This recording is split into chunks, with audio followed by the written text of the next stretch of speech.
नमस्कार। चाहता नहीं कुछ धार्मिक पुस्तक में से ही चुन के ओकरा के भोजपुरी में परिवर्तित कई के लिख रहल बानी। बुझाते नहीं के कहाँ से स्टार्ट करी, बाकी प्रयास बढ़ुए। हमार स्लोगनों बढ़ुए कि पुरुष पुरातन कथा कहानी कही सुनी सब बात पुरानी। पुरुष पुरातन कथा कहानी कही सुनी सब बात पुरानी। पल पल सबके राह बतावे, हरेक घटना याद करावे। नीक जुबुन दुनो दर्शा के, हल्का फुल्का मन बहला के। गूढ़ बात कहे घर घर जाके, पूजा पाठ धर्म के बानी। पुरुष पुरातन कथा कहानी कही सुनी सब बात पुरानी। एहमे छुपल राज बगहरा, नेत धर्म के बात लमहरा। जेकर यश कीर्ति बा जैसन, आगे पड़ल कपारे वैसन।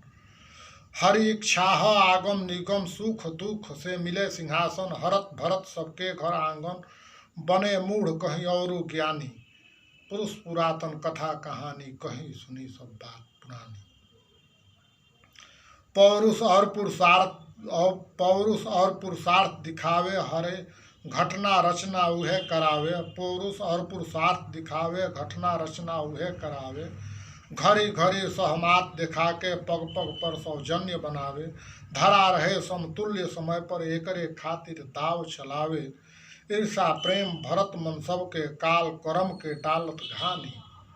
पुरुष पुरातन कथा कहानी कही सुनी सब बात पुरानी।